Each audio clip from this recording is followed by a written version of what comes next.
Welcome to the Timeless Podcast, presented by Timeless Hearing, a network of audiology and hearing care professionals. We're on a mission to convince you that the best moments of your life lie ahead of you, not behind.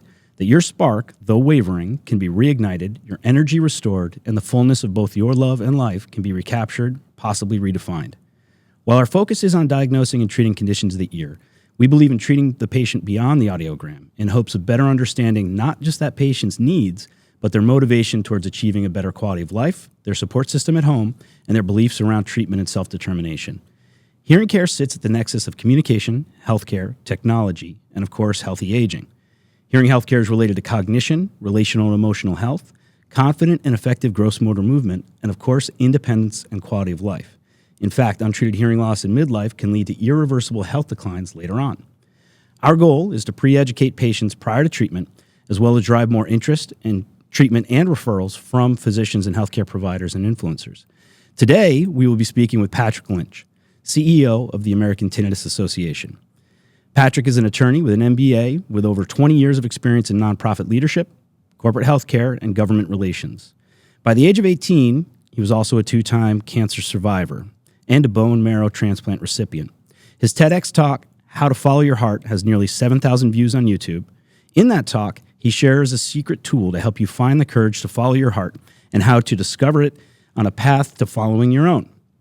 With a lifelong commitment to community engagement and an exceptional track record in advocacy, fundraising, and nonprofit leadership, Lynch brings unparalleled expertise to the ATA.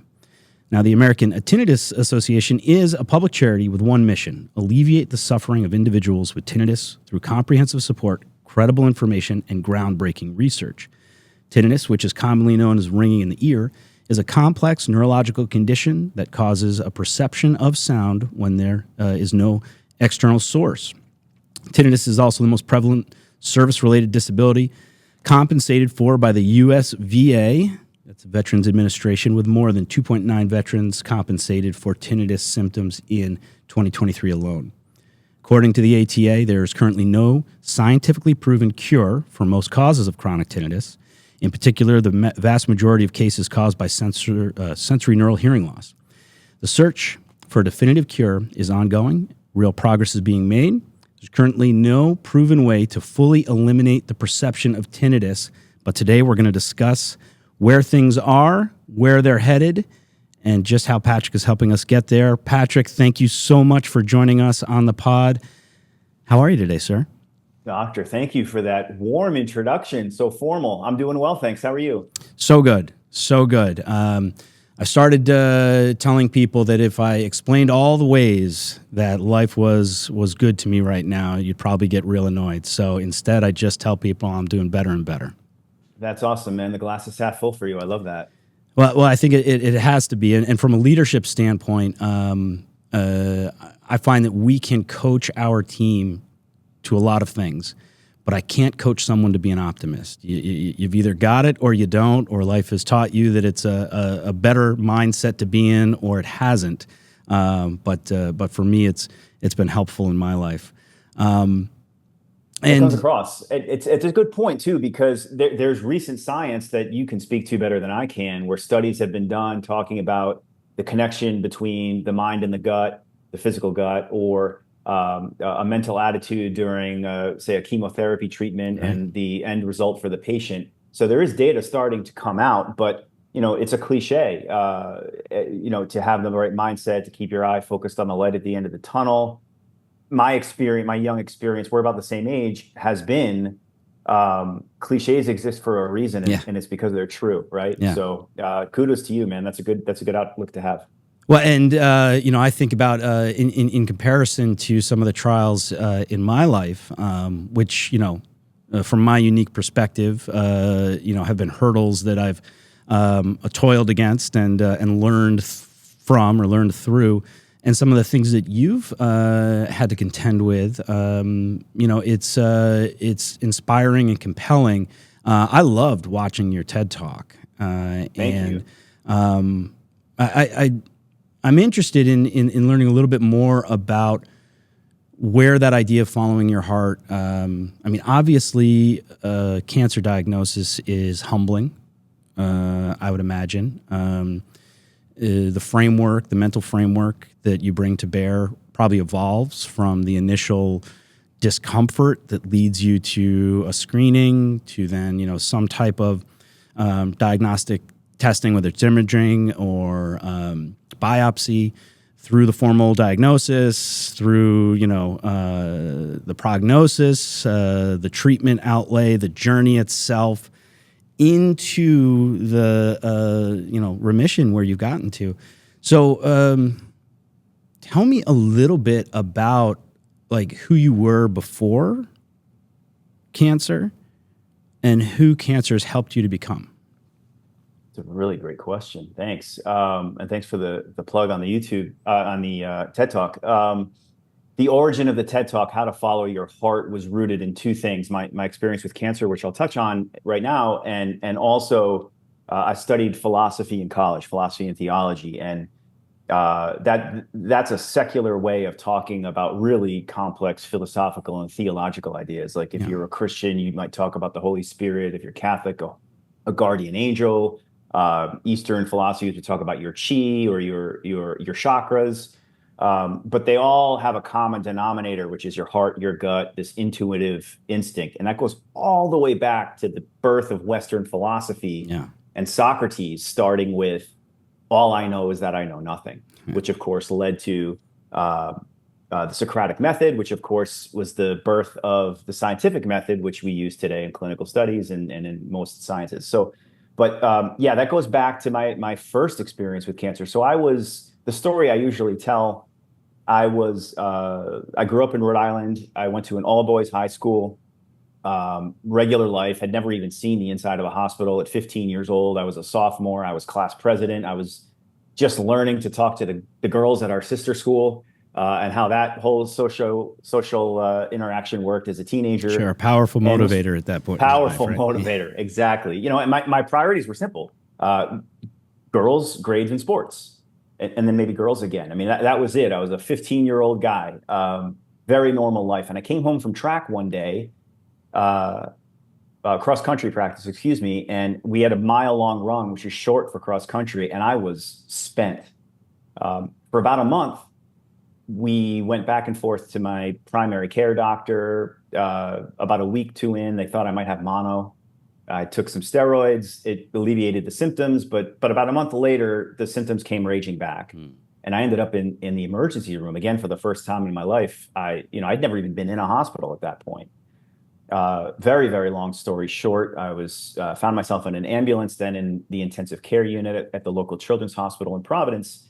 And after some testing that included a bone marrow aspiration, a spinal tap, lots of blood work, we found out I had an enlarged spleen and an enlarged liver that were about to burst up against my rib cage, which was causing a lot of my symptoms. And my lymphatic system was going out of control. So turns out all of that was because I had acute lymphocytic leukemia. So I'll never forget the day when they got me out of the ICU. They got my organs under control, and the pain was way down. And my parents left the room for what felt like hours. And it was the first time I was in a room by myself in the hospital. Maybe a nurse would come in and check my blood pressure. And I knew I didn't know up until that point. My parents had shielded me from what might be going on. So it was a whole month of me thinking it wasn't serious, then not knowing, and then being in this room by myself.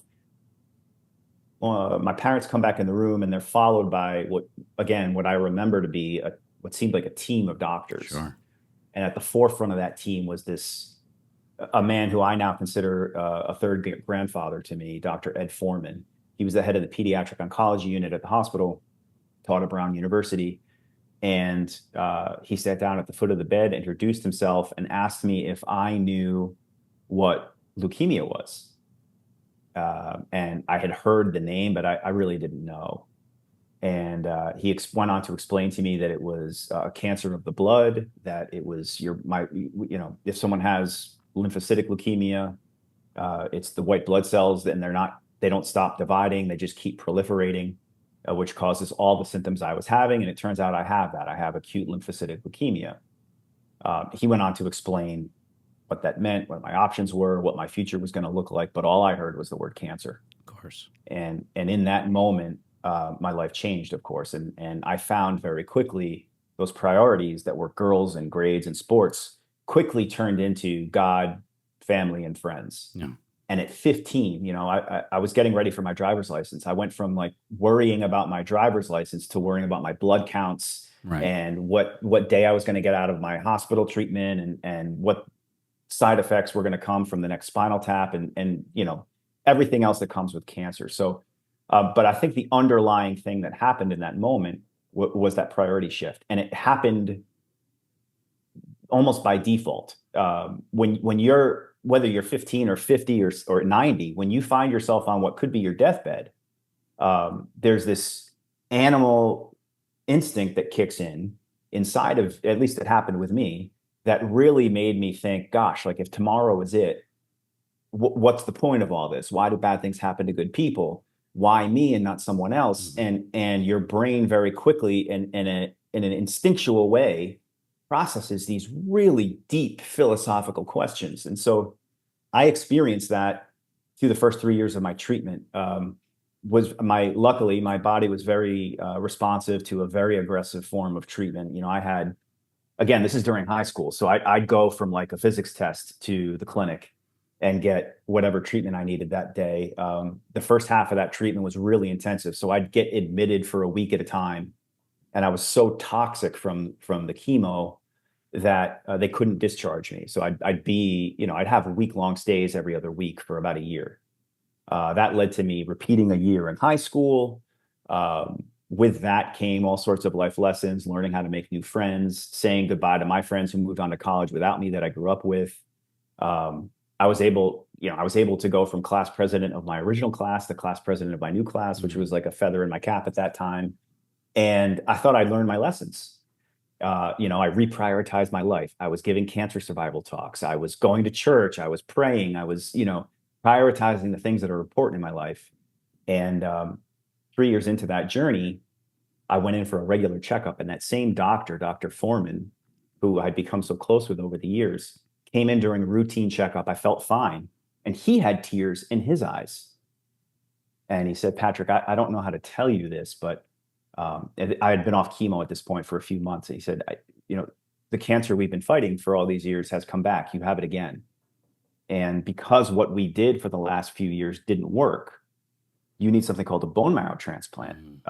And to have that, you need to find a donor. I happen to have been adopted, so I couldn't look to my family for a donor. So I had to go into this national donor registry, hope that someone in the country registered and matched my markers. At the time, DNA wasn't really a thing you could test for. The human genome had just been mapped by Clinton in like 95. This was 98. So DNA testing wasn't even that accurate yet. And if we found a donor, if she was a perfect match, he or she was a perfect match, I had a 50-50 shot at surviving. Right. And so all of a sudden, that was my senior year. So at 18, all those lessons I thought I learned were now being challenged. And the lesson I learned there was you're never finished learning life lessons, right? And suddenly it was, okay, you think God, family, and friends are your priorities. Let's see if you really mean it. And I'll never forget that January. So that was December. I relapsed in January. We were looking for the donor. We found a woman who happened to live in Minnesota who happened to match me perfectly. She had registered for a 5-year-old girl in her community a few years prior. So we found the match. We decided where I was going for the treatment, which was on the other side of the country in Seattle. So suddenly I had to say goodbye to everyone I knew. My network, my school, most of my family, not knowing if I was coming home. And part of that whole process, I planned my funeral. And I went to a Catholic high school, so we had a chaplain who I was close with. He and I sat down, and we met in the church where my funeral would be if I didn't make it home. Wow. We picked the readings for the funeral. We spoke about what the homily would say, like what he thought the homily would say, who we thought would be there in the church where, hypothetically my casket could have been in a few months. And then I went from there and went on a farewell tour and basically said goodbye to everyone, true goodbyes at 18. I went from planning for college to planning that funeral almost overnight. And that there was the genesis of the TED Talk, because that was, TED Talk is they give you 10 minutes and they say, first of all, memorize a 10-minute speech, which is crazy difficult.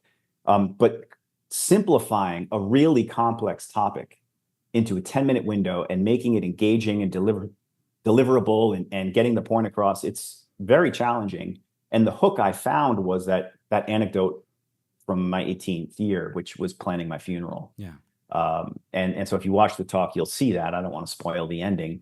It's a bit of a shock value title that I go for, but what I was trying to capture in 10 minutes was that what I experienced as a senior, that second diagnosis of cancer, where you really don't know what's next. And you have to talk out loud with people you care about if I'm gone, here's, and as a teenager, what teenagers really think that seriously about that kind of thing. And so to wrap it up, that experience with cancer, your original question, has colored everything I've done in my life since, personal and professional, which sort of led to where I am today with the ATA. And ironically, I was diagnosed with cancer again. 2 months ago, I was diagnosed with colon cancer. No kidding. And had a tumor removed in an emergency surgery. I had part of my colon removed a couple of weeks ago. Had an ostomy bag put in, which is still here. Incredibly, we dodged a massive bullet. It was quote unquote only stage 1, even though it was a large tumor. So I don't need chemo for that. Don't need immunotherapy. And Christmas Eve, I'll be going in for reconnective surgery, get my plumbing hooked back up, and get this bag off. But it was yet another lesson in my life where I've been talking about cancer survival now for 25 plus years, thinking, gosh, I'm so glad that's in my rearview mirror. But man, you never know. It could be anything. And I guess we'll get to it. But part of that chemotherapy treatment as a teenager is what led to my own tinnitus. So I've had tinnitus ever since then. And what shocked me was when I learned that today patients are still being told by audiologists and ENTs and psychiatrists the same thing I was told 25 plus years ago, which was learn to live with it. So that I think ties into what we kind of started with, which is mindset. How do you take a positive mindset with a condition, whether it's cancer or tinnitus or anything else in life, and try to find the silver lining? And how do you do it for a third time now, Patrick? I mean, that's so. I wish there was an easy answer. Well, some answers only come to us when we're facing the toughest questions we've ever faced before, right? Where are you receiving treatment? Because you live in Miami.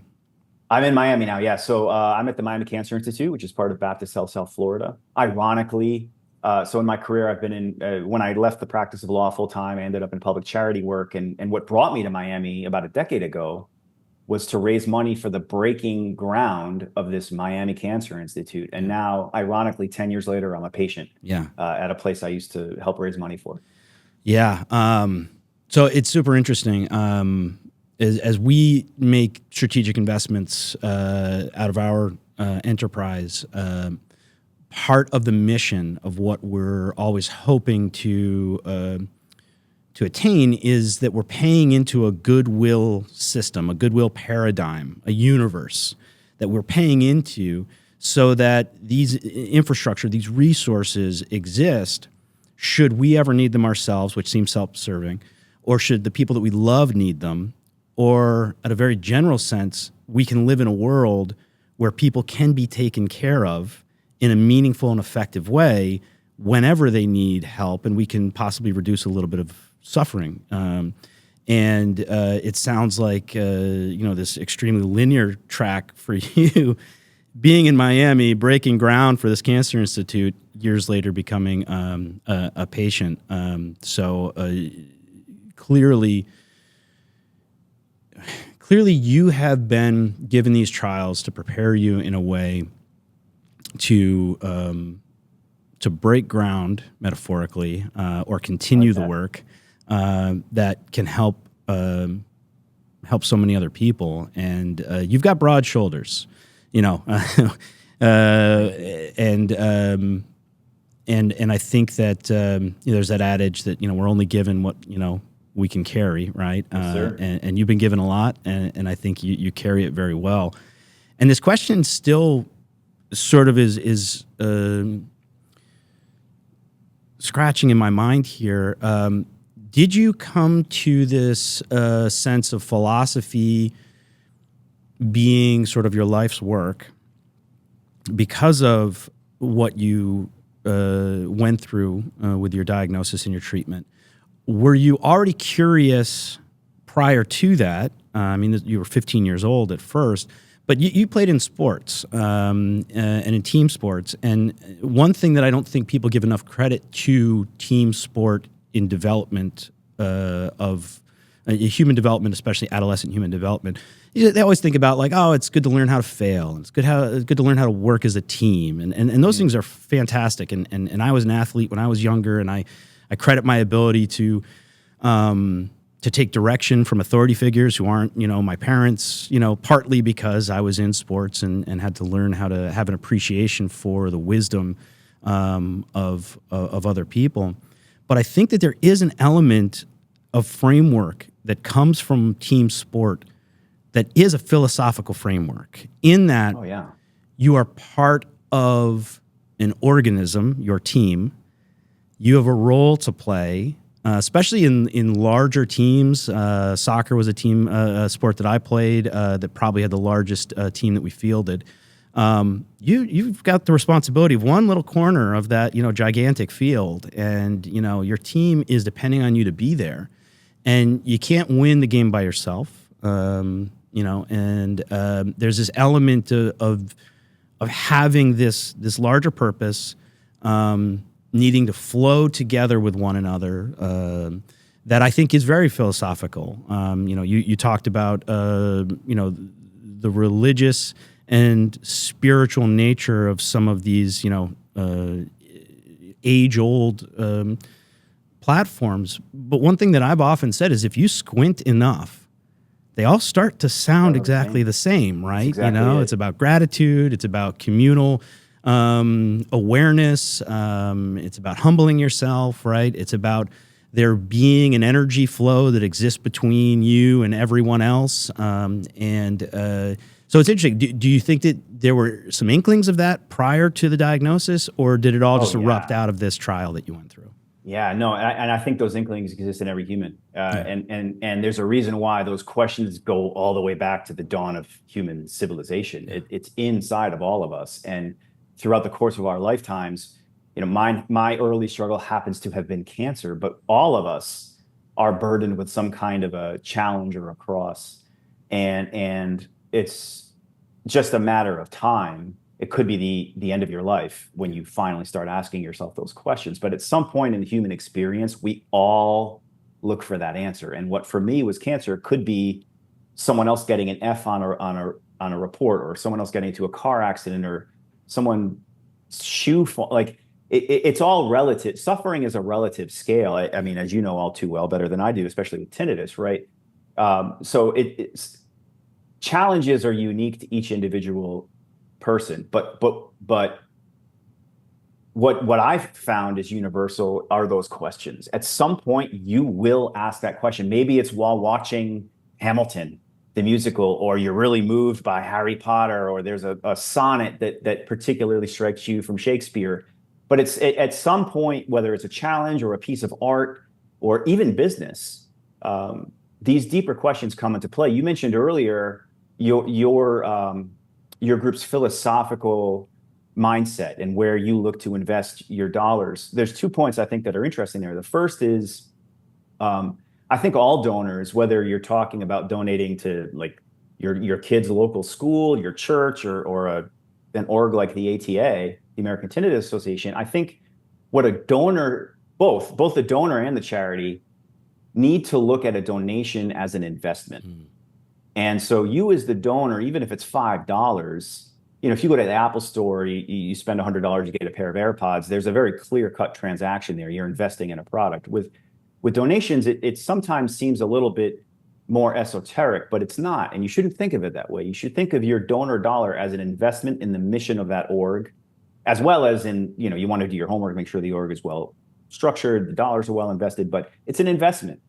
And the other thing, and you use the word that I think is interesting, and it touches on the other stuff. which is philanthropy. And I don't know if we talked about this before, but the Latin origin, so all of the English language, as well as the Romance languages, Italian, Irish, French, I'm Irish, Italian and French. I'm Irish, speak English. But they all have the root in the Latin language, right? And the Latin root of the word philanthropy is two parts. It's philos and anthropos. Philos is love of, and anthropos is humankind. Philos, anthropos. So you put that together, love of humankind. So all philanthropy ultimately is about your fellow man, that selfless ideal, paying it forward. What can I do for someone else? It's in giving that we receive. All those general principles get wrapped up in the very etymology of the word philanthropy. Yeah. So if you're approaching life that way, there's a really cool website I've gotten into, the Daily Stoic. I think we might have talked about that. Yeah, I'm a big fan for sure. Yeah. I mean, he's done a great job of a dream I had when I was in college, which is popularizing ancient philosophy, because these are not new struggles that you and I are talking about. Yeah. These go back generations before us to the dawn of humankind.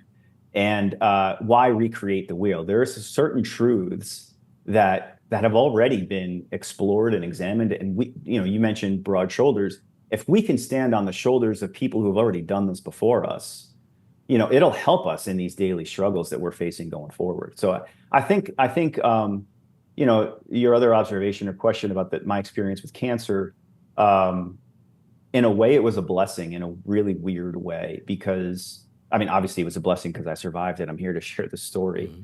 And I have very little side effects, chronic side effects. So I'm able to live a fairly normal life, thank God. I'm just waiting for my hair to come back from the chemo.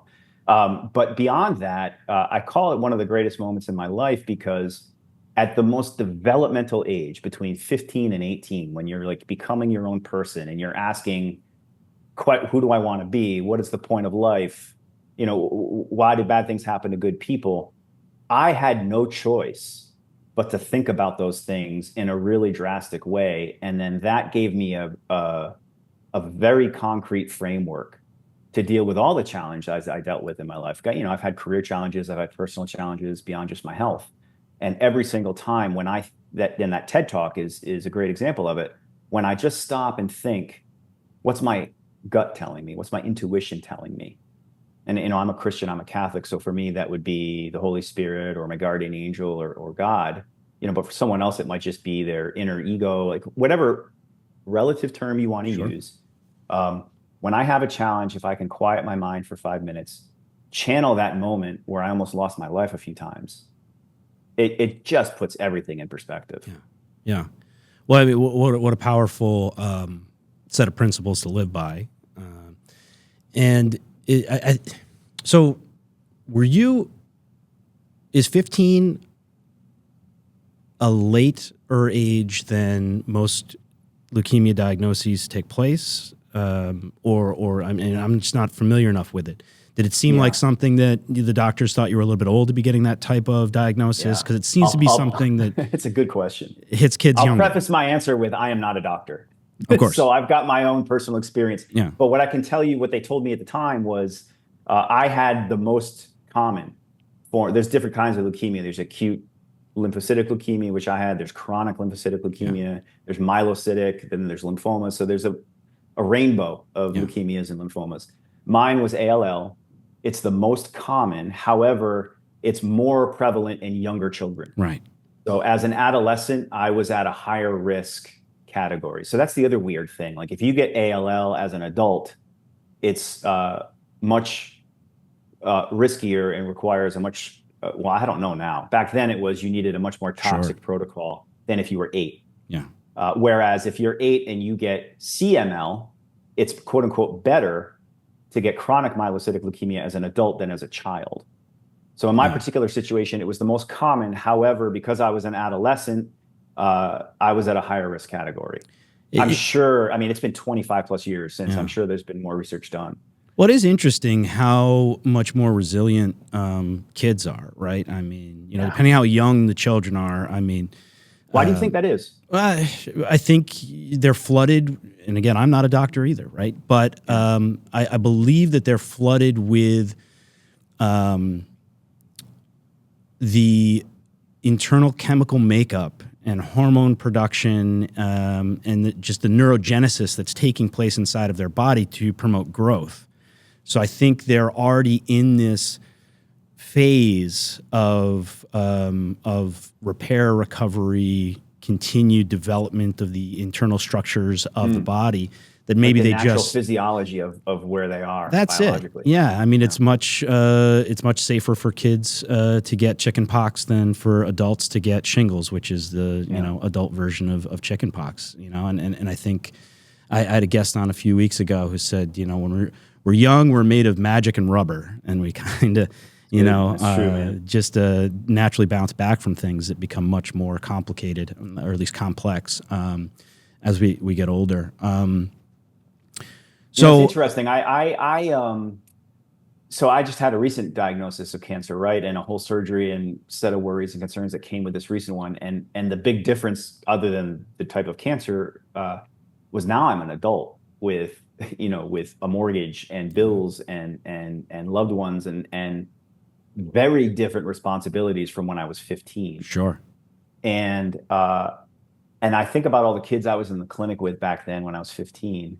I wonder if on top of that physiological difference, the obvious biological difference of a young developing body, if when you're younger, I mean, it must be true. Like when you're younger, that ignorance is almost a blessing in terms of like not even knowing what you should be worrying about. Sure, yeah. Right. So a kid, an 8-year-old, all they know is they're going into clinic and they're going to have the yucky medicine and they're not going to feel good for a couple of days. They don't necessarily know what a cytotoxin is and the long-term potential side effects and whether or not their diagnosis is lethal or not lethal. All they know is they like the nurse, they get to play a game in the waiting room, and they're going to feel yucky for a day. Yeah. and that feeds into the question of like, because of that, their mental, hypothetically, their mental outlook would be more optimistic than say like a more pessimistic 40-something-year-old who quote unquote knows better. Yeah. And so it was easier this time around for my mind to go to darker places, of course,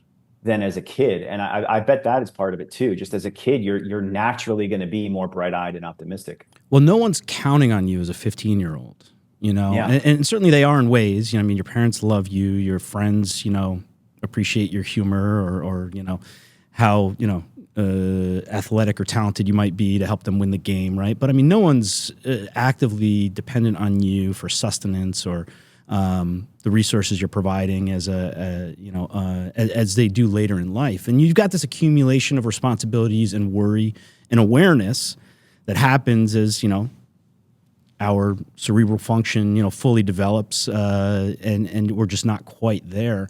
So it makes sense.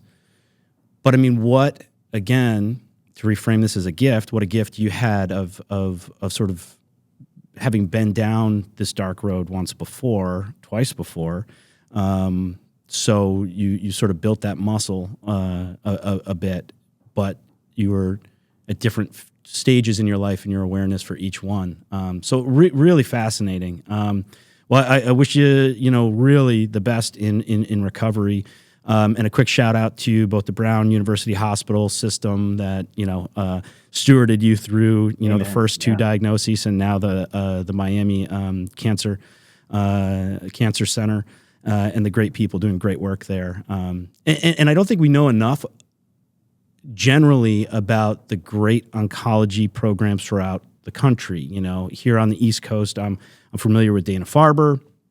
Up in Boston, Sloan Kettering in Manhattan. I think most of us are familiar with St. Jude's and the work that they do in the Midwest, but there are smaller programs, institutes, oncology teams that are doing fantastic work everywhere you go. And just a shout out to your caregivers there. So you developed tinnitus because of the ototoxic nature of the chemotherapy drugs that you were taking. And were you taking cisplatin? Do you know? And that I mean, this better than me. I don't have an objective, like scientifically validated, clinically tested way of saying definitively Yes, I 100% got tinnitus from my chemo. Sure. I wasn't taking that chemotherapy. I was taking one called methotrexate. That was the one that really messed me up quite a bit. And there was another one called VM26. Those were the two main chemos I was on. What I do know is I came home from one of those week-long stays with methotrexate. I had a spinal tap. So part of my treatment is they would give me, in the male body, there are two cavities where chemo through the bloodstream won't get all of your white blood cells. In the male body, it's the testicles and the spinal cord. You need to get to those places separately. So direct intervention, not getting in through other. Okay. So with my testicles, they had to do testicular radiation, but with the spine, they would do a spinal tap. So once a month, I would go. I'm sure again the protocols are different today, but back then they would once a month I would get a lumbar puncture, a spinal tap. They would take out some spinal fluid and then inject the chemo straight into my spine. And I came home from one of those treatments, the spinal tap treatment, and I woke up. The ringing woke me up, and that's when I first developed it. So I'm fairly confident it was connected to the methotrexate. I just, as you know, there was no test I could take, nor is there one today, where I can say, yes, this chemo caused this to happen.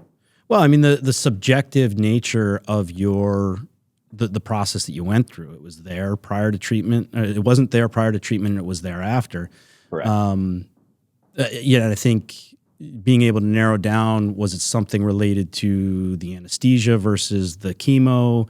Was it something related to just a central nervous system response to the? Was it just stress? What your body was undertaking? It was probably, as we know, it was probably all of those things combined, right? I was highly stressed out. I wasn't getting sleep. It could have been the Versat, it could have been the propofol, or a combination of those things all at once. But what I do know is I've had it since. I mean, it's never gone away. So I don't take Versat every day. I don't take methotrexate every day, but my tinnitus remains. Yeah.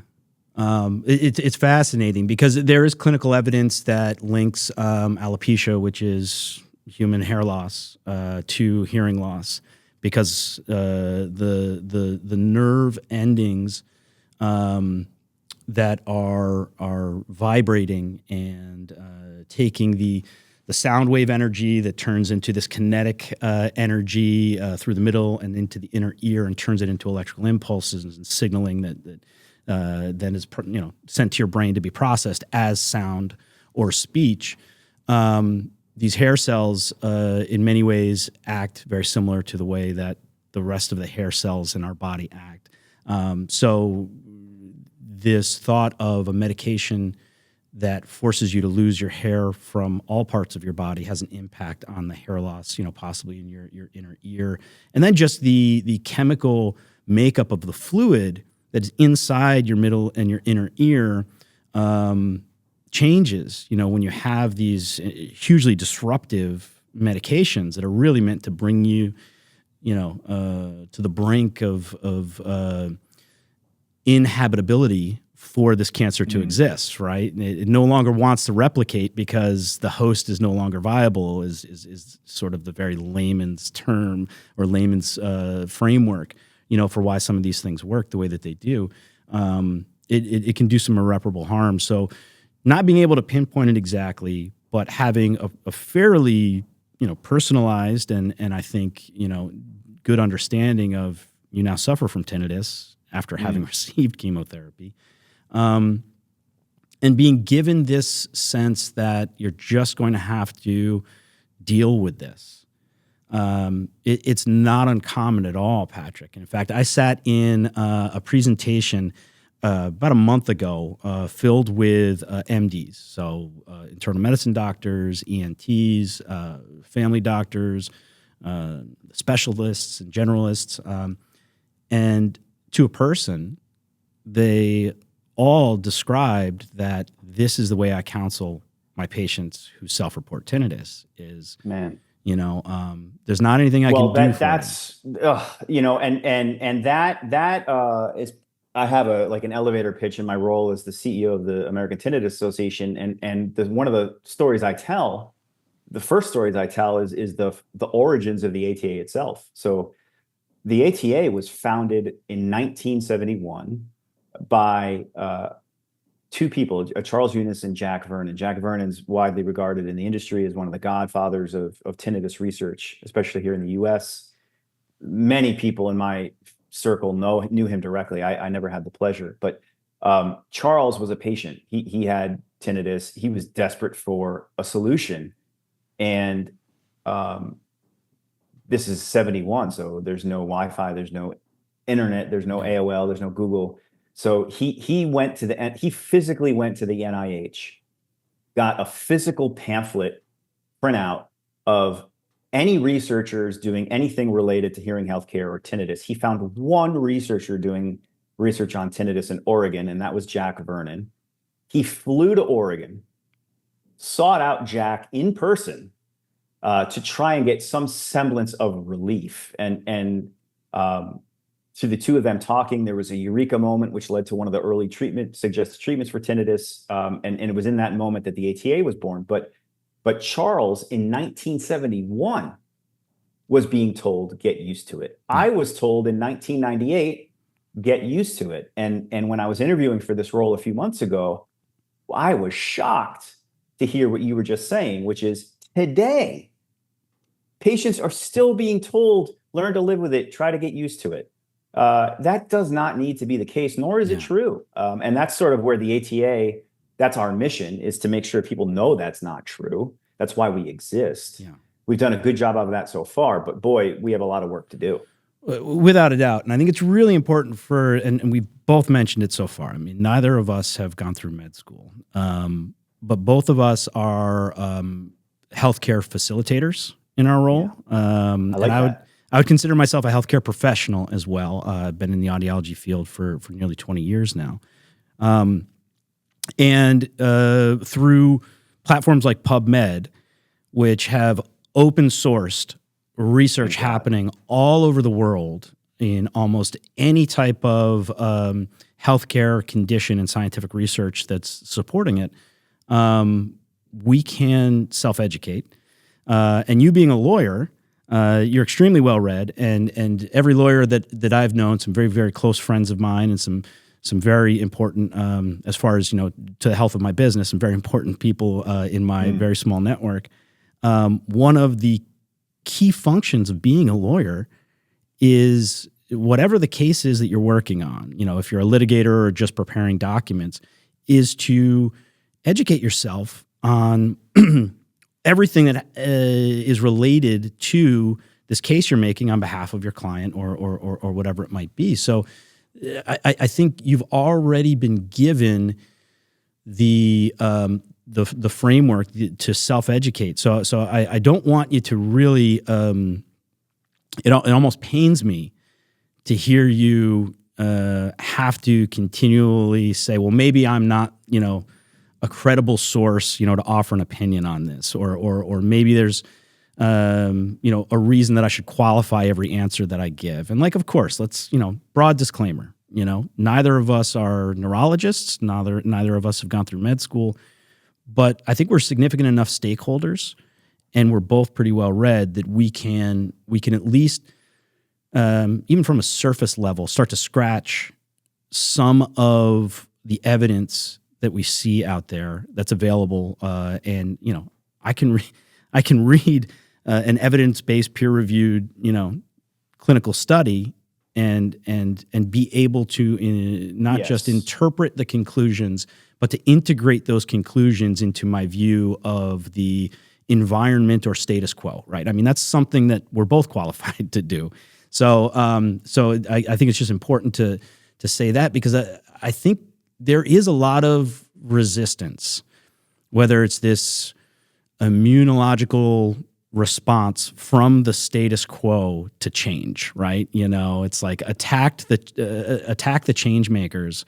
That's not unique to tinnitus or hearing. Not at all. That's human nature, right? Yeah. I have a background in politics. I grew up the son of a local politician in Rhode Island, and then worked in politics myself for a long time as part of my legal career as well. And ironically, when I was a lawyer, I was in corporate healthcare. So I not only was I doing the minutia of contracts, but it was healthcare contracts. So Right. yeah, I've been in the healthcare field for a little bit as well. And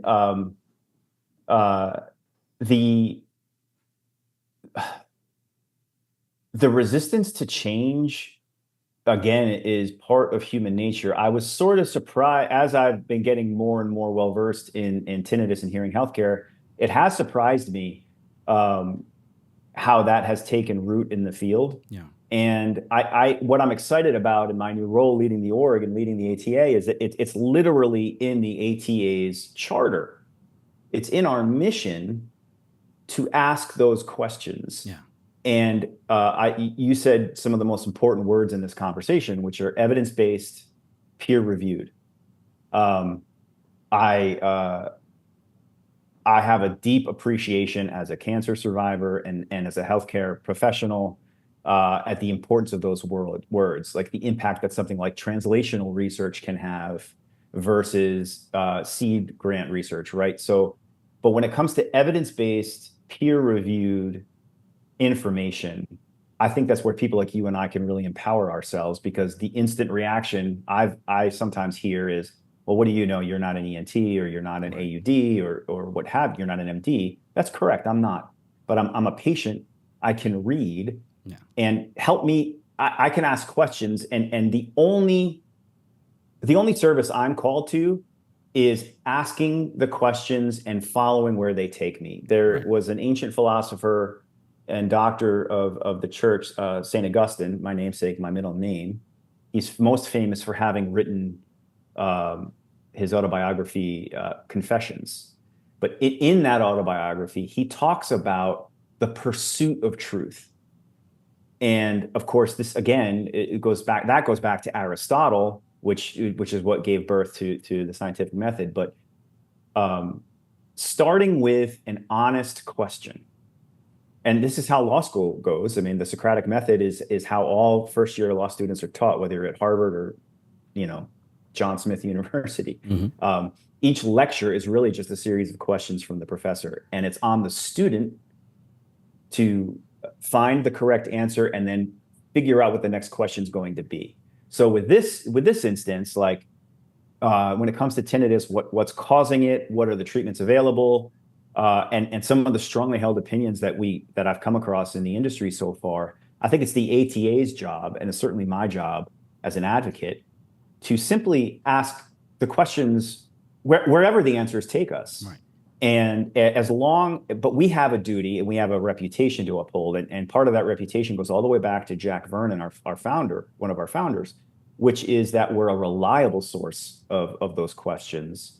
And whatever answers we do seek to provide, that they're rooted not just in subjective feeling or intuition, right, but that they're rooted in that evidence-based, peer-reviewed information. Yeah. And thank God for PubMed. I love that you brought that up. I mean, before something like that was made available to the public, people like you and I had much more restricted access to some of the latest information. And it's the ATA's job to amplify the latest. Yeah.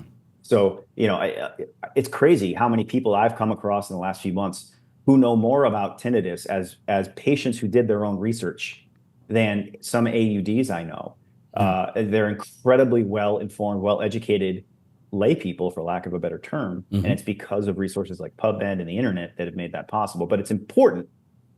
You can't just take information for information's sake. It's that evidence-based, peer-reviewed piece is key. And I hope in the years coming, when part of my leadership at ATA, I'm really hopeful that we'll do an even better job mm-hmm. of amplifying those pieces of information, that research, because we need to be on the bleeding edge of this. Yeah. And ideally, when the ATA has a lot more revenue, we'll be funding some of that bleeding edge research, hopefully.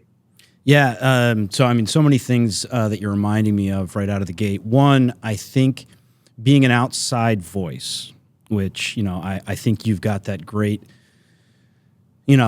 scout on the frontier type mentality here, learning as you go, but applying all of this fantastic framework, whether it's philosophical, this humanitarian sense, this legal approach, the Socratic method, all of these things you're bringing to bear.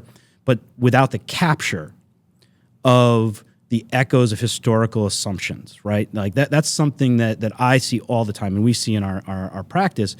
We interface all the time, weekly, with providers in the area. In fact, just 2 days ago, I had a meeting with 2 neurologists and an MD who are actively treating patients in the region where we do business. And they've got as much questions for me as I do for them, right? I mean, we're sharing information. It's got to be a team approach. And these particular providers happen to be fairly young, under the age of 40. I've run into ENTs who are in their mid-60s still practicing because there's a dearth of effective ENTs throughout the country, and really specialists of every different service segment in healthcare. There just aren't enough people to treat the American population right now. It's actually, it's a completely different podcast, but it's alarming. Who, when you think about a doctor who's 65 years old, they were in med school 40 years ago, and they were being taught by people who were in med school 25 to 30 years before that. So there's this echo of historical information prior to magnetic resonance imaging and the mapping of the genome, all of this fantastic and still very early understanding of the way that our brains work and the interconnectivity of all these different systems inside of our bodies. I mean, those things didn't even exist. We're talking about 75, 80 years ago, right? But there were these echoes about how things are treated. I mean, for example, tinnitus. First mention of tinnitus in medical treatment was from Hippocrates, right? So the Hippocratic Oath, one of the fathers of medicine, first described a slight buzzing in the ear, which was tinnitus. And recommended that people with tinnitus avoid noisy environments, right? That's also some echoes of hyperacusis, which is the sensitivity to sound. Sure. Both, by the way, are symptoms of the underlying auditory neuropathy that exists, sensory neural hearing loss also being a symptom of auditory neuropathy. Hippocrates also believed that tinnitus could be caused by earwax buildup, which it isn't, but you'll still hear that sometimes. I'm going to steal all of this. I didn't know this one all the way back to him. This is amazing. It's amazing. So inflammation in the ear canal he talked about, or describes something that we would today describe as epilepsy. It might be, an underlying cause for tinnitus. And Hippocrates and Aristotle, and you're a big fan of Aristotle, were also the first to introduce the idea of masking tinnitus or sound therapy, and actually asked this question, that it seems that when I introduce a louder noise than my tinnitus seems to dissipate. And this happened, we're talking about millennia ago. 14th century medieval medicine, the recommendation to treat tinnitus was to place warm bread over your ear while praying. And that could... sounds like a Google search today. I know. Van Gogh famously cut off his ear. And we're starting to have a belief in certain circles that he was suffering from tinnitus symptoms, possibly suffered from Meniere's disease, and may have cut off his ear in hopes that would help his tinnitus symptoms. Of course, it did not. But you'd imagine someone in a state to self-harm in that way, his anxiety, his, the measure of his suffering, if we were to sit down and perform a tinnitus handicap inventory with him, would be, probably right near the top of the rating scale. So, tinnitus has been with us for a long time. These types of approaches in lessening the burden of the tinnitus symptom have been a lot of shots in the dark, throwing the proverbial, spaghetti against the wall. Yeah. And still today, to your point, there's this idea that we just have to counsel our patients to learn to deal with it. I've heard people say, my doctor told me to name my tinnitus, so I've got tinnitus Ted inside of my head, and Ted is, Ted lives with me, and Ted's not very friendly sometimes, but, I kind of anthropomorphize my tinnitus, and it's a way for me to reframe what's happening. And it's maybe a form of behavioral therapy that can work. But it's interesting because there's a lot of stakeholders, right? And you mentioned a few. And the AAO, the American Academy of Otolaryngology, is, I think, one of the most learned stakeholders when it comes to treatment of.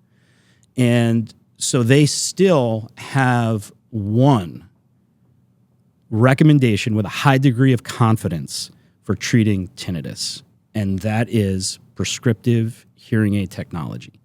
That if you can stimulate the bunches, the neural connections going from the peripheral auditory system, which are your ears, outer, middle, and inner, that connect into your central auditory system. If you can stimulate the nerve connections that are still there, they will that can help to reduce the symptoms load from both your tinnitus, your hyperacusis, and then even your hearing loss. They say that some sound therapies can be helpful, and I think that anecdotally we see a lot of evidence of patients describing that either randomized tones, soothing music, like kind of spa music, can really help, and whether that's just calming their own anxieties or it's actually helping to treat the tinnitus. Who knows? Who cares? It's helping. But there's still not a high level of confidence in the clinical research to say that this is something that you can do. Cognitive behavioral therapy is something that is recommended for patients who have a burdensome level of tinnitus. But medical therapy, clinicians should not routinely prescribe antidepressants, anticonvulsants, all these other medications that are out there being discussed as good treatment, but it's not recommended by AAO.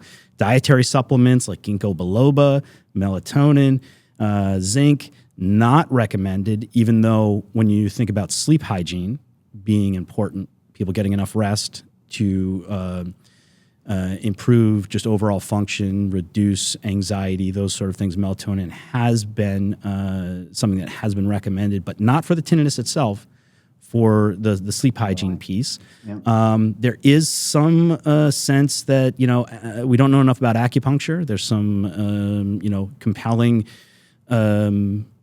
introductory research and evidence that says that acupuncture may be helpful, but still not something where there's a high degree of confidence. And then this transcranial magnetic stimulation, which is kind of out there. Again, AAO says we do not recommend that this be used for treating patients with tinnitus. So it's really fascinating to me that the ENT community says treat the underlying auditory neuropathy first, and then escalate from there into the cognitive behavioral therapy or some other things. Whereas the ATA does cast a wider net. So where are some of the frameworks or the recommendations from the ATA, if you know? Sure. Yeah. So I think it's important with the context of clinically based, evidence-based, peer-reviewed information is always the best, right? And part of our mission is to literally fund research that provides that kind of thing. It's our hope and goal that we drastically increase the funding that we're doing into this research so that there's more research in all of the therapies you just mentioned. However, because right where we are right now, what the ATA knows is that where there may be a shortage of some of that peer-reviewed information, we do know that some patients do respond to different therapies, whether there's objective proof of it or not. And so what we try to do is help, in our mission statement is educate. So we try to educate both providers and patients. And part of that education is encouraging, especially our patients, to start with things that we know they can do on their own for maybe that's more accessible to them. When you start getting into the suggestion of neurostimulation or hearing aids or that kind of thing, that very quickly escalates in cost to the patient. Of course. And so one of the reasons we don't start there is because the cognitive behavioral therapy may in fact work for a patient. A sound machine may in fact work for them. And that could be a $50 cost on Amazon versus, a potentially $8 or $9 or $10,000 hearing device. One of the things that I posted about recently, and we've met directly with Apple on this, is their over-the-counter from the FDA. They were approved. Their AirPods Pro 2 were approved as over-the-counter hearing aids. So at $250 suggested retail, they're on sale in the holidays. You can, on your own with your iPhone, take your own hearing aid test for free without going to an audiologist, get some kind of an idea of whether this is in your head or not, your hearing loss, and then try out a hearing aid that you may already own. Right.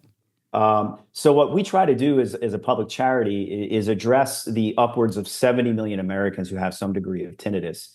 And not all 70 million Americans have bothersome or catastrophic tinnitus. They have some varying degree of it, but equally, not all 70 million necessarily have the means to start with, I'm going to go to an audiologist to get a hearing aid. Mm-hmm. And so with that in mind, what we try to do is open up the access to the lowest hanging fruit first and sort of start them on that path. Yeah. If we had unlimited resources, we would have staff based around the country in hearing centers of excellence. And at the hearing centers of excellence focused on tinnitus, we would see patients, we would help get patients connected directly with folks in their community. Mm-hmm. In lieu of having those resources, what we try to do is educate, starting with the most accessible peer-based information, which could be sound therapy, CBT, et cetera, recognizing that they may be on the path that eventually does get them to what an organization like AO might recommend, which is some kind of hearing aid device. Yeah. Well, I think it's an honorable approach when, and if the goal is the maximum amount of impact and making this information as accessible and some of the therapies as accessible as possible. And it is really important to point out that not all tinnitus is caused by or related to the sensory neural hearing loss or the underlying auditory neuropathy, right? If someone has traumatic brain injury, they were in a car accident, they have some type of congenital anatomical developmental concern. I mean, there's and that's precisely why we don't want to start people at go get a hearing aid, because we already know that's not going to work for them. So it's sort of like the philosophical questions we started this whole conversation out with, which is like, get to the why of all of this. Yeah. Another guy I really admire, maybe I'm overdoing it by calling him a modern day philosopher, but I think he's really good. Simon Sinek. Yeah. And his TED Talk, which was, I think the title of his talk was something like The Golden Circle of Success or something like that, but it turned into a book he called Start with Why. Mm-hmm. And I think that's what the ATA tries to encourage both providers and patients to do, which is like, why is the tinnitus being experienced? Yeah. One of the best analogies I've heard when I was trying to educate myself early on was that tinnitus is like a check engine light in your car. It's a signal to you that there's something happening or not happening correctly. Yep. And it's on you, the patient, to start exploring the why behind that. So that's where like our recommendations, I wish we had one thing. I wish there was like a chemo or a pill or something. I'm hopeful that one day there will be. Mm-hmm. But another analogy I heard was that, I don't know if this is true, but that I do know from my experience with cancer, most physicians I know don't like to use the word cure. Mm-hmm. They're very adverse to the word cure. And I heard someone talk the other day about the fact that the CDC, of all the diseases that have a diagnostic code, something like 99.9% of those diseases don't actually have a cure attached to them. They have treatments. So my hope would be that the ATA continues to discover and evangelize about more and more treatments, whatever they are on that spectrum, so that more folks can find relief. Because you touched on something, which is the percentage of people who have tinnitus to the point where they have thoughts of self-harm suicidal ideation. My heart has broken hearing stories from donors who lost loved ones, and they didn't know the ATA was around until after they lost their loved one. Yeah. And because of, unless you experience it yourself, you think to yourself, how could ringing in the ear possibly cause someone to do that? Yeah. But it happens every day. I've met these families, and you touched on another group. 30% of military veterans have this, right. have tinnitus. Most of the entertainment industry, musicians, roadies, staffers, venue workers, all are exposed to unhealthy sound environments, experience some kind of tinnitus. Yeah. So there are large underserved populations and over-affected populations that are desperate or will at some point become desperate for some kind of an answer. And what we're trying to do here is say, hey, look, like, ask the right question. Here are the questions you should be asking of your provider. And depending on what your provider knows or doesn't know, you could end up on a cognitive behavioral therapy path, or you could end up on a hearing aid path. Yep. But you have to know what questions to ask and understand that there's no one size fits all treatment. Yeah. So a lot of really, really great points. And from the audiology side of things, which is, where my familiarity and expertise is not, I'm not an audiologist, but I've been in the field for 20 years and I've worked with a lot of audiologists. Because there is a segment of tinnitus, clinically speaking, evidence-based, that is unrelated to an underlying auditory neuropathy. And some of the literature says it's as little as 2%. Some of the literature says it's as much as 10%. That can't be helped by addressing the hearing loss. There has often been a reluctance to treat tinnitus from the audiology side of things because there will be folks that you can't help. And delivering the bad news to somebody that, your needs go beyond my expertise, and we're just going to have to refer you out to someone else and you'll have to keep searching on your own. It's heartbreaking. And for very small practices, from a very business-minded, clinical, black and white, emotionless standpoint, it does not drive revenue to do an intake process with a patient that you can't eventually help, right? And then the other piece is, and this is right off of your website, that 25 million Americans their tinnitus is considered burdensome, which I would say is socially impactful, lifestyle impactful. But there's 2 million who their tinnitus is debilitating. And I don't know, of that 2 million, and that's a lot of people, for how many of that slice people have suicidal ideation, whether they complete suicide or not. It's a thought loop that plagues them because of this, unbelievable symptom that seems to have no recourse for it. And for a lot of audiologists, the fear of having a patient come into your office looking for help, you not being able to help them sufficiently, and then them self-harming in some way up to and including suicide, that is a huge burden for any healthcare practitioner to take on. And I think that scares a lot of providers from actually, diving in with both feet and saying, I would let's be. be an entry There's point. the business case you touched on, like just the business case alone. If you want to take out the emotion and our personal attachment to this, and my own personal attachment as a patient, whether I'm talking about cancer care or hearing healthcare, at the end of the day, it is a business, right? So there are practical realities to a patient a customer that comes into a store that requires 2 hours of sales to sell a product to, versus a patient that, I keep using the wrong word, versus a customer that comes into your store and requires 20 minutes to close. Sure. Transactional mindset. Transactional. So obviously the business at some point has to survive and will prioritize the quicker transaction versus the longer one that may not result in the sale. So, I sort of know the ATA's point of view and our role in this. I'd be curious to hear your thoughts. Like, what can be done, or what could an organization like the ATA do better? Because I've heard a few things from folks in the field. I think it's part of our mission to reduce that friction. Yeah. whether it's by educating more audiologists, providers, educating more patients, getting, I foresee a near future where the ATA helps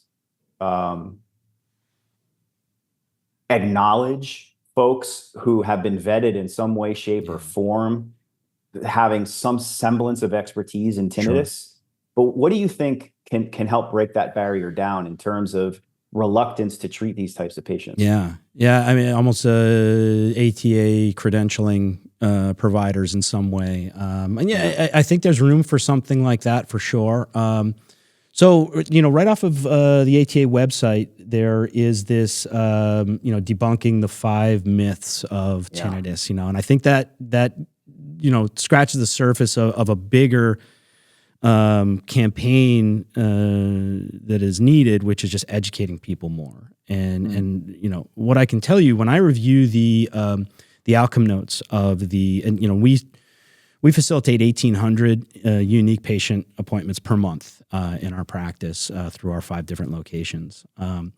And when I review intake forms and the way that patients are self-reporting their symptoms load, and again, we treat hearing loss, but we see very commonly someone says, yeah, you know what, I have a little bit of trouble hearing in noisy environments, and I've got a little bit of ringing in the ear.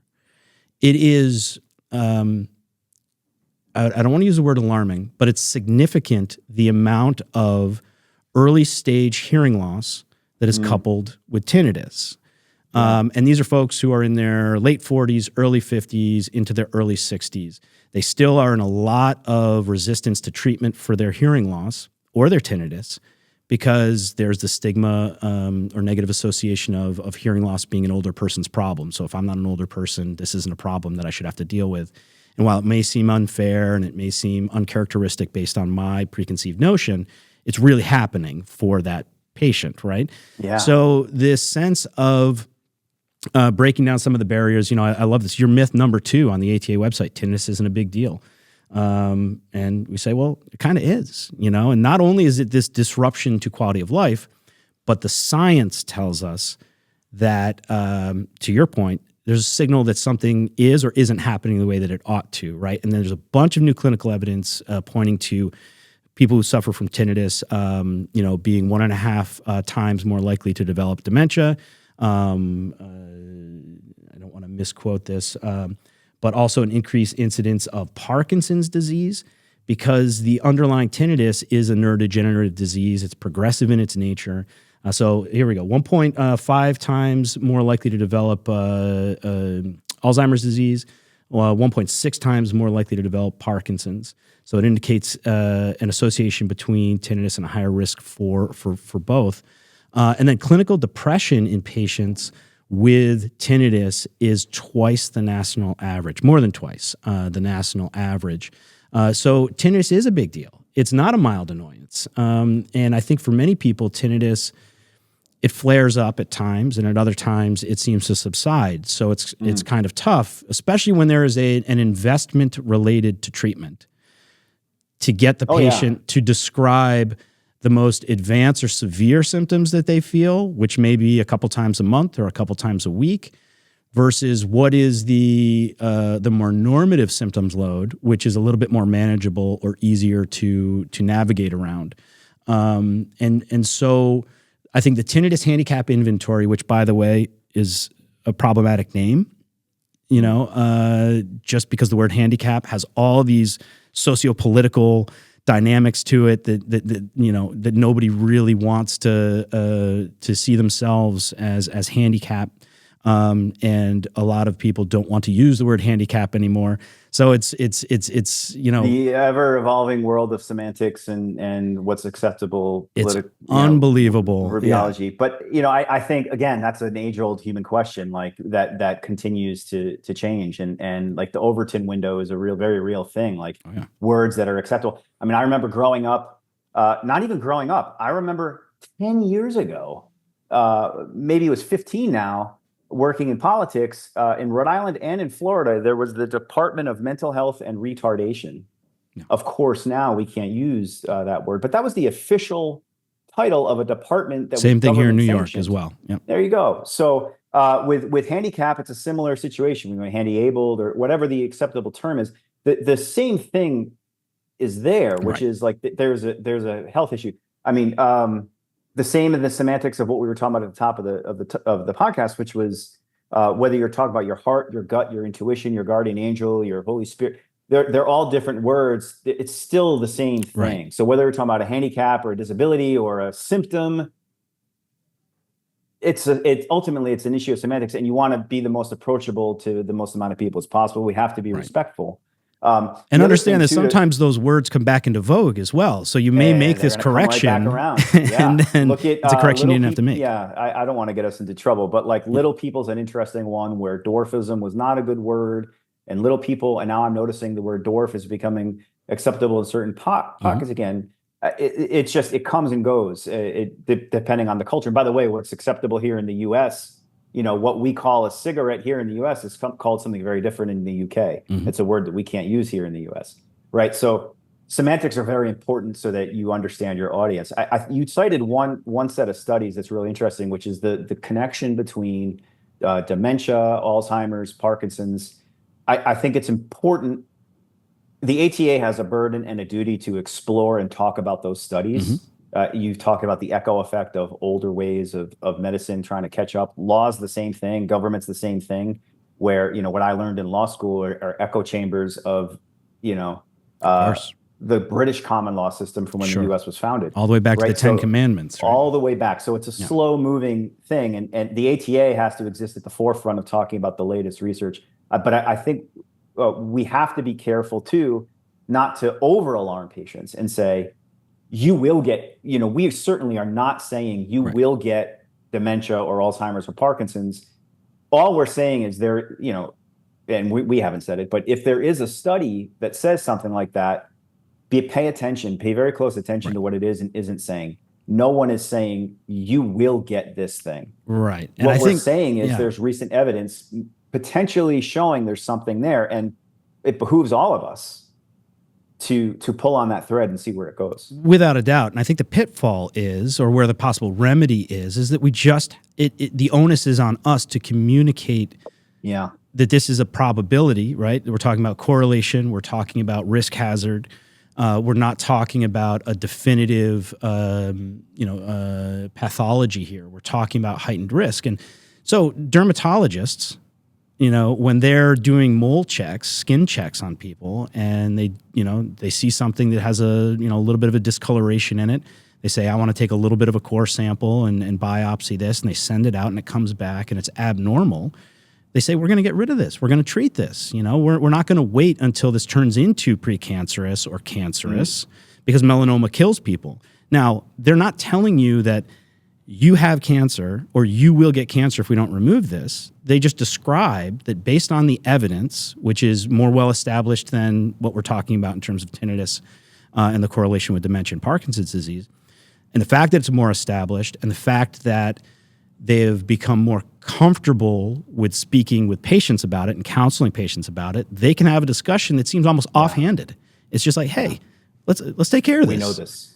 I mean, especially if your insurance covers it, and insurance for the most part, they're a small subset of the American population has a paid hearing aid benefit, right? So yeah, I think you're right. No one should be out there saying your tinnitus is going to drive you crazy, and that is kind of like the big cautionary flag being waved by certain segments of the audiology community is what a bunch of quackery that, some hearing healthcare providers are out there talking about this link between tinnitus and dementia, tinnitus and Parkinson's disease. And I've yet to see someone put on a billboard or on some type of educational or direct mail marketing campaign that says, treat your tinnitus or you will get dementia. What I am seeing is saying, are you aware that there's new clinical evidence that, has demonstrated a correlation here? Would you like to learn more?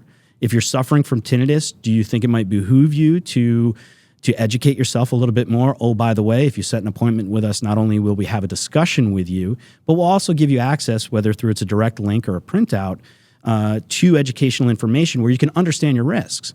And if, as a patient, you educate yourself, you understand your risk, and you decide not to treat your tinnitus, well, that's completely up to you, right? I mean, we still live in a free country here where people can pursue the treatment that they want to. It's interesting to me because in so many other healthcare segments, this sense of early detection, early intervention lead to the best long-term outcomes. Your dermatology analogy, I think, is spot on. Yeah. And I go through that. I mean, I have, and now I live in Miami, so I need it even more, but I have a dermatologist who specializes in cancer, skin cancer. Every 3 months I have to go for a screening. It's crazy. And every 3 months, without fail, she takes at least 1 or 2 biopsies. Yeah. And almost every time it comes back as a basal or a squamous cell. Yeah. And no, the basal cell is not going to kill me, but she schedules me for an excision and I get it cut out. I think an even easier or more simple analogy, and this might be oversimplifying it, because the hesitance to some of this research we're talking about that I'm hearing as a layperson is we don't want to fearmonger, and we don't want to incite fear to drive business. Right. And I agree. The last thing we should be doing is telling someone they're going to die of thing X unless you come to me and buy my pill. I mean, we might as well be in the Wild West if we're going to do that. However, a simpler analogy would be if you're a parent and you have a young child at home and the stove is on and you see your child going to put their hand on the stove to play with the stove, are you going to, out of fear for scaring your child, not say anything and watch your child go and touch the stove? Or to prevent them from harming themselves, are you going to say to your child, don't do that, don't go near that stove, and tell them something that, well, maybe they want to play with the stove, maybe they think the stove is pretty because it's got a bright red light. Who are you to keep your child from pursuing something they think is fun? Of course not. You're gonna intervene and tell the kid something they may not necessarily want to hear. Yeah. In hopes of helping them live a safer life. Again, it's very important that we make clear, like the ATA nor I are saying that you will get dementia or any of these other things. But I do think that the studies absolutely are worth talking about. I think there's a hesitance to talk about it because of that fear-mongering aspect, which there's a valid point there. Like in no way, shape, or form does the ATA want businesses to try and generate revenue by using scary words. But at the same time, I mean, if there are studies, I as a patient want to know more about it, right? So if there are studies that are evidence-based, peer-reviewed, recent, in clinical settings that are telling us about correlations, why wouldn't we want to talk about that? And that goes back to the Socratic method and asking questions. I just want to ask the questions and have the conversation. I foresee a very near future where the ATA hosts some kind of a webinar talking about this particular issue, because in my role, we sit at the crossroads of the researchers, the providers, and the patients. So I hear all the perspectives in my role, and there are very strongly held opinions on both sides of this issue.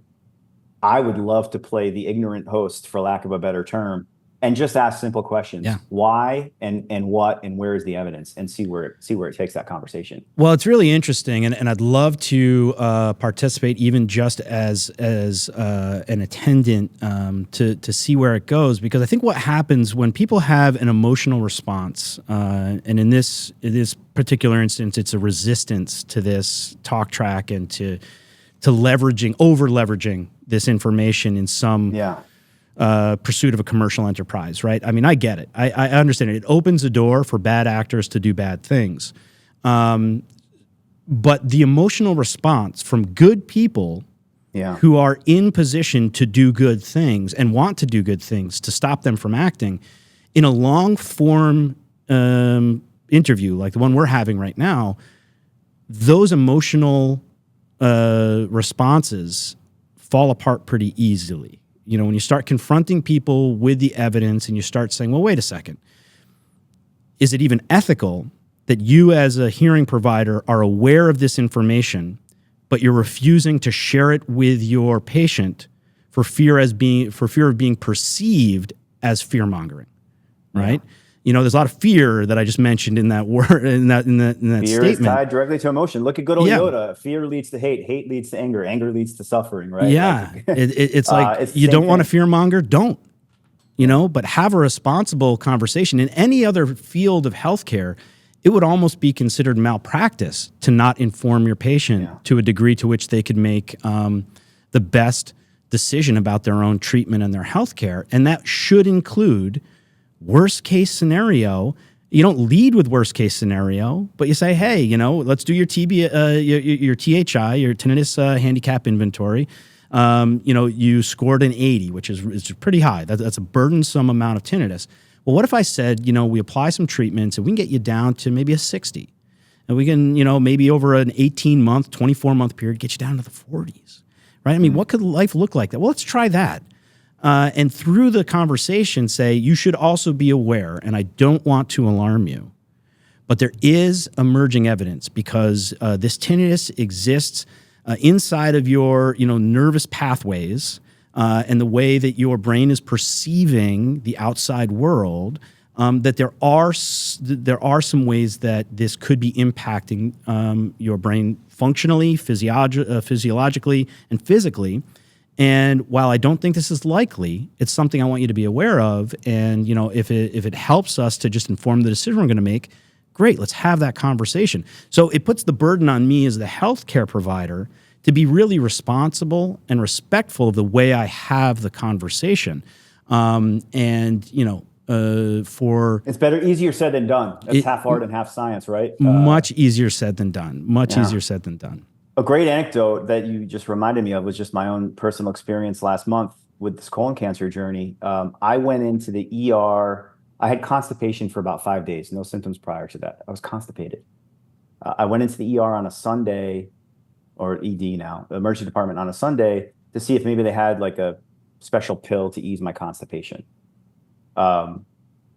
Within 30 minutes, the doctor told me, you could just be constipated, or it could be a tumor creating an obstruction that could be stage 3 or 4 colon cancer, and it could have spread to your liver, your lungs, and other organs. Right. We have to do an MRI, a CAT scan, a biopsy, and you have to have surgery in 2 days before we can tell you. Yeah. And there were 8 days there last month in my life where I didn't know if I was having trouble having a bowel movement or if I was going to be planning my funeral again. Yeah. 8 full days of terror. Would it have been better if my emergency room doctor had said, just go home and try and wait it out and see if it gets worse? Yeah. I mean, obviously, the Hippocratic Oath would have prevented him from doing that. So right. I think those same principles apply. But oftentimes, logic is easier said than done, and like emotion is a very natural and understandable thing here, and it's not unique to tinnitus hearing healthcare. I mean, politics is the other really good analogy. Like, there are some folks in the political spectrum where if you say Democrat or Republican, forget the issue. We could talking about inflation, but if I say a Democrat, blank blank blank, all you hear is the word Democrat. You don't even hear anything about inflation or the economic influences. All you hear is I hate Democrats or I hate Republicans. I don't want to even hear what you have to say after that. And I think that's human nature. That's tribalism. That's the birthplace of civilization, human society, and borders and countries rising and falling. Right. So it's not something unique to us here in tinnitus, but the more aware we are of our own biases, and I mean, that's why evidence-based stuff and peer-reviewed journals exist, is to eliminate the human bias. And I think we've allowed over time human bias to kind of dominate these conversations, and we've forgotten the idea of peer-reviewed, evidence-based principles, and then where possible, clinical-based and translational research. And so my dream would be we get more donors, whether corporate or individual or public, supporting groups like the ATA or the Hearing Health Foundation or Tinnitus UK, independent public charities who don't have skin in the game other than silencing tinnitus.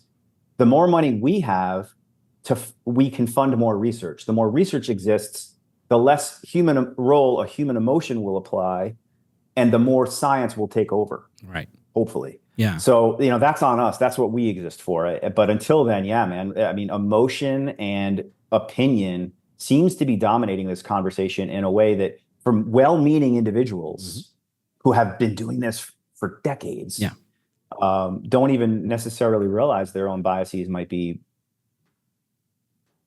narrowing their view unintentionally. Yeah, and you make a great point. I mean, when emotion has become a barrier to communicating or treating effectively, we have to be really honest about it. But we can't. It's almost like, instead of acting without emotion, we just have to learn how to work through emotions and work with our emotions and focus the right type of emotions. I mean, I think.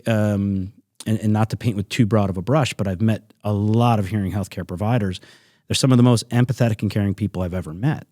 And I think there might be some fear of losing their empathy by, sort of disconnecting to the emotional journey that a patient might be on and just saying, I'm going to, slap you in the face with a bunch of brutal, truth right now. And I think there are a lot of MDs that just by the nature of their work have to learn how to find that balance to make sure that a patient feels seen, feels heard, feels the compassion coming from their caregivers, but is also sitting in the room with someone who respects them enough to level with them and tell them, this is how it could go wrong, or this is what I don't know yet.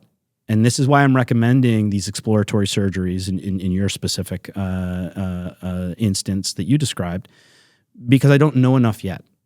And Patrick, in order for me to treat you appropriately, I've got to answer some questions that still remain. And I want you to know that these questions exist. And it's not because I'm uninformed or bad at my job. It's because I can't see into your body. I can't see into the chemical makeup of some of the cells that are in your body or what's going on at the mitochondrial level. And until I can, I just can't give you any real prognosis. So we're going to go on this journey together. The preliminary exploratory surgery is hopefully going to answer a lot of these questions. And I'll be with you every step along the way. We'll be with you to go over the results. And then we can have an informed discussion about what the next few weeks, months, or years of your life might look like. And gosh, that's a lot of responsibility. As a healthcare provider, you've got to be the leader in the room. And two things I think are true of all leaders. One, you have to be willing to always be the adult. When emotion seeps into the conversation, you've got to stay as level-headed as possible, right?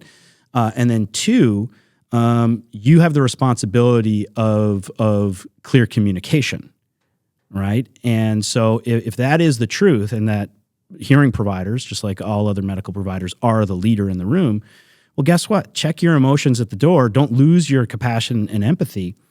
But if you're scared of having a discussion with a patient, find out where that fear is rooted from, work through your own stuff, and then go out and treat some people, like that. Yeah, that seems to me like the rally cry. Responsibility to yourself to do that. I mean, it's so funny because this is all tying back to the start of our conversation. Like, it ultimately is rooted in self-awareness and your own understanding of how you approach the world. So, like, I had a very formative experience at a very formative age, and it's colored how I've approached challenges since then.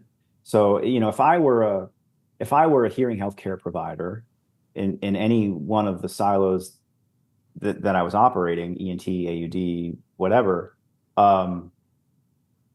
sometimes it's easier said than done to start by looking within and maybe question, well, maybe I'm off here, or maybe I should be a little more open to X. Yeah. Again, like, politics is a great example, but I think business is easier because it's more objective. At the end of the day, there's a balance sheet, there's revenue that, like, your tax return is going to tell you whether your business is doing well or not doing well. And if you're a business owner or a shareholder or an investor, your actions are going to speak louder than your words, and you're going to spend your time making sure the balance sheet looks better. So you're going to pursue things that put you in the black and not in the red. It's harder when we're talking about emotion because it's not as cut and dry. But if if you're a business owner and your business is failing, at some point you're going to have to say, well, what am I doing wrong that my business isn't drawing more customers? Mm-hmm. As a provider, I would argue, I mean, there's a reason that Hippocratic oath exists for MDs. It starts in philosophy. Like, it starts at that most basic thing of, why do we exist? What does it mean to be human? What does it mean to care for a human? And then you go from there. There's a reason why all MDs have to take medical ethics. It's not because it's a fluffy elective. In theory, it should be integrated into everything they do. So as a provider, I don't know. I mean, I'm not. There are organizations like the AAO, the American Academy of the AAA. I'm forgetting all the other acronyms. You know them better than I do. AHA, that exists to HHF, that exists to continue this education. I think the ATA is one of them that can help do a better job of that. But like everything else, it starts with yourself. I mean, if you were going to be a successful senator or representative or president, the most successful are great storytellers, mm-hmm. but they're also the most self-aware. So you may strongly disagree with their personality, their politics, their stance on issues, but the ones that do it really well are the ones who are completely aware of how the audience is perceiving them and where they might be off on their messaging. It's the same for an audiologist. Like, I get it. I mean, there's a business at the end of the day. It's supply and demand. You have 10 hours in a day to see X number of patients. If some of those patients are taking up more time, that's fewer patients you're seeing, which means your business is suffering, which means at some point you might have to close your doors and then you're not practicing at all. So, like, there's a very practical reality to it. And you're going to eventually get comfortable with your way of doing business and the thing that works for you. But it's beholden on the reason why charities like the American Tinnitus Association exist are to relieve some of that reality and to be the sort of neutral platform to talk about these things. So, under my leadership and our board, it's my hope that the ATA will be a platform for everyone to come into the same room and just have that honest dialogue without fear of judgment or fear mongering or bias or name calling. Like ad hominem attacks don't work in politics, they don't work in business, and they definitely don't belong in healthcare. And so I think the ATA can serve as a and needs to serve more as a platform that filters out some of the noise, but also provides a healthy space for dialogue. And there's other nonprofits doing the same thing. I mean, and other leaders that have been doing it longer than me. Tinnitus UK has been around for a long time out in London. Hearing Health Foundation is a sister organization of ours here in the US. So there's a need, and the more we can, I've been talking a lot, the more we can filter out this emotion, I think is what really needs to happen, but it's easier said than done. Well, one of the things that I really appreciate about you, Patrick, and I think that you are well positioned to lead ATA into the future, is it's really hard for outside influential forces, whether it's these multiple stakeholders that are all trying to coexist inside of our space and to make positive change happen. It's really hard for someone to assign motives to you or to backfill gaps in understanding with a bunch of assumptions when you are constantly restating your mission, your position, your reasoning for what you're doing. So the fact that, you are reluctantly, but stepping into the forefront to have really thoughtful conversations, being very much honest about here are the gaps as we see them, here are the major pitfalls if we were to, not be considerate for the way that we are approaching things. Here are our fears, and we certainly, don't want to align with the wrong energies or entities or positions. We want to bring everyone to the table. We want to build a coalition. The more that you restate that, and the more people see that and hear you say that, the much more difficult it is for you to be painted into a corner or painted with a brush of some color paint that doesn't belong to you. I don't know if I can ulterior motives. Tease out that. Ulterior, yeah. So it's great that you are eager and willing to have the conversations, even if, it's interesting because I've sensed in a number of our conversations the reluctance and sort of this, well, no one else is, having this conversation and I'm curious. So I guess, I'm the guy with the, with the job here. So thank you for that. And I think your background positions you in a really eloquent and appropriate way to facilitate some of those conversations. So we talked a little bit about fundraising. I just want to put a real fine point on it. Dollars raised by the ATA are going towards research, messaging, and other modalities. Maybe give me just a little bit more on that as far as direct impact. And then how can someone give a gift? Whether it's one-time, recurring, sponsorship. I mean, what are the ways that people can get involved? And what are some of your goals for this next year and the years to come? If, you had every one of your wishes granted, what would be happening on the fundraising side of ATA? Thank you so much. I mean, it's of paramount importance in everything that we do. The ATA sits at a really unique crossroads. We have three really important stakeholder groups, and this is an oversimplification, but it gets the point across. We sit at the intersection of researchers, providers, and patients. And those are the three populations we have to serve the most. How do we do that? We do it through funding research, funding education, and funding programmatic support. So those address those three user groups in broad strokes.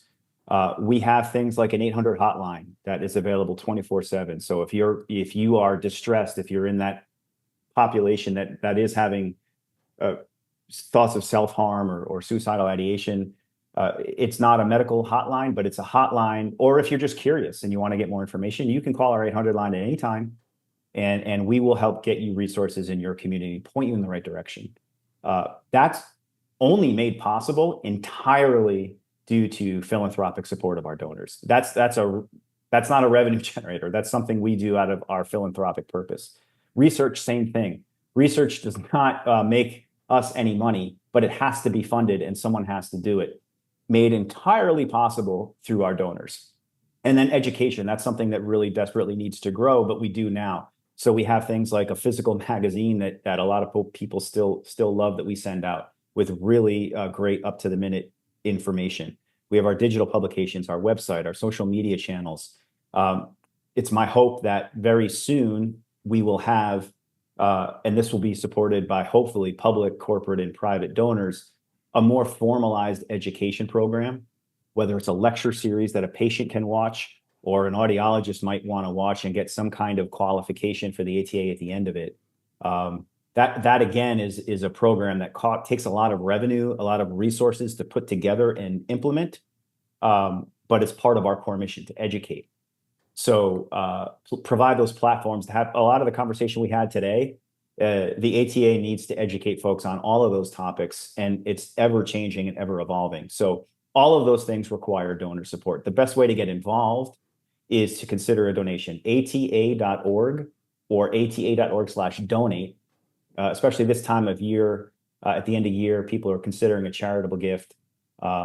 We and the 70 million Americans who are affected by this need your support. The easiest way to think about it is we need to do more. We need to fund more, whether it's research or the education, or, imagine if we had a 24/7 hotline manned by a human being live. The only thing keeping us from funding $1 million grants instead of $50,000 grants is what we have. We literally cannot give what we do not have. And so the more the community gets behind us, and you're a great example, thank you for being a donor and backing our vision and our mission, the more folks who step up and give $1, $5, $10, that goes directly toward those three things: patient programming, research, and education. And I'll close with this. Our 990, this is publicly available information. Our 990s, show what we've been raising every year. And we just funded this summer about just shy of $500,000 in research. In the world of Congratulations. research, thank you. We're thrilled about that. It's a huge number. In the world of research, I've learned it's a small number. The real grants that really push the needle are $1 million plus grants. Individual, right? Individual per grant, not at once. We funded 5 grants this summer at just under half $500,000. Imagine if we funded 5 grants at $1 million each, right? So if every American, and again, it's between 50 and 70 million, depending which study I cite, but let's go on the high end. Let's call it 70 million Americans have tinnitus. If each one of them gave just $1 this year in the next 2 weeks, suddenly that's $70 million that go toward all the things we were just talking about. Imagine if we could fund $30 million grants because every American touched by this gave $1. Yeah. All of these other issues we're talking about, I wish there was more evidence. There need to be more studies. We need to update all of that is made possible by donors. So we've been around for coming up on 54 years this May. And our roots go all the way back to Jack Vernon, one of the first researchers here in the US behind tinnitus. We were born out of Jack and Charles, a patient and a researcher, wanting to get information out there. They set up a membership program. Donate X amount of dollars a year and we'll send you a newsletter, because there was no Google back then. That's been the base of who we are since our inception, getting information out there. What we need to do, you asked where I see this going in the next 3 to 5 years. I foresee centers of excellence, conferences, awarding leaders in the field, recognizing devices that are ATA accepted, that we know have some impact on patients. The only thing keeping us from achieving that vision is the resources we have from our community. So you are a great example of someone who has stepped up and supported our vision and our mission. So thank you. And it would be my hope that other folks are encouraged to visit ata.org/donate to be a part of this. We're in this together. I can't do it on my own. The ATA can't do it on its own. So I've heard a lot, Kennedy said it best. Ask not what your country can do for you, ask what you can do for your country. So if you have an opinion on tinnitus, if you're fed up with point of view A, B, C, or D, I get it. We hear you. Let's get together and move the needle. And donating to the ATA is one really great way to do that. Yeah, and I think that those differences of opinions and perspective are needed to help inform the direction, not in some major foundational way. I mean, the mission is the mission, but to help put a finer point on some of the characteristics of the mission and how it's going to be pursued, hearing from all stakeholders, whether they're tinnitus sufferers, there's someone who cares about a tinnitus sufferer, they're on the provider side or the research side. I think it's really important. And I've felt that just to share our personal experience of supporting ATA, you're accessible as an organization. You are open to opinion. You are looking for help and understanding how the most impact can be made. And I mean, gosh, if that isn't just like the formula, the milieu that is, just exciting in any type of foundation that we're going to support, is just having excited, passionate people willing to make a change and willing to be informed and have some of the sharper edges smoothed out a little bit through open communication and collaboration. It's meaningful. It's seen and appreciated from our perspective. So thank you. And I know that a lot of that goes beyond who you are, Patrick, but to me, in many ways, you're the face of ATA and our conduit to be able to make our impact. So thank you. So do you have a personal enduring message, that you'd like to convey? And is there an enduring message beyond what you've just represented from the ATA?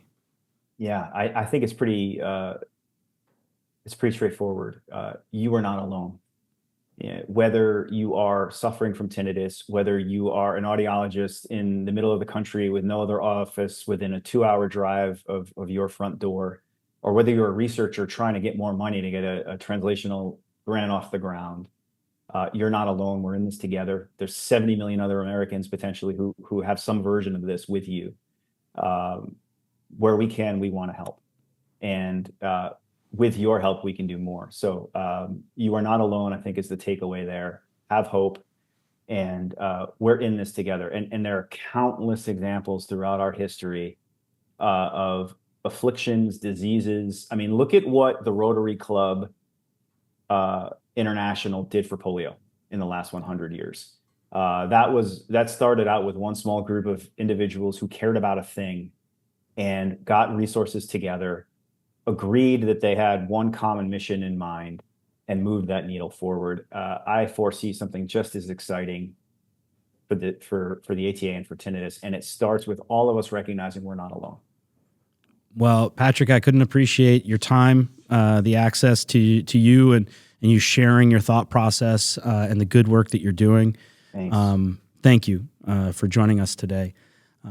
None of us can change the fact that we will age, but we can, through mindful choices, applied disciplines, and a vision and commitment to our future selves, have some say in just how well we will age. Again, this has been the Timeless Podcast presented by Timeless Hearing, a group of healthcare professionals on a mission to convince you that the best moments of your life lie ahead of you, not behind, that your spark, though wavering, can be reignited, your energy restored, and the fullness of both your love and life recaptured and or redefined. Visit us at timelesshearing.com or any one of our area practice locations and come find out how. Thank you so much for your time. If we've enlightened you, sparked your curiosity, or prompted your feedback on how or where we got it wrong, please comment, share, and follow. Again, Patrick, thank you so much. Thank you so much for the time. Thanks to the audience, and we look forward to seeing you guys all online.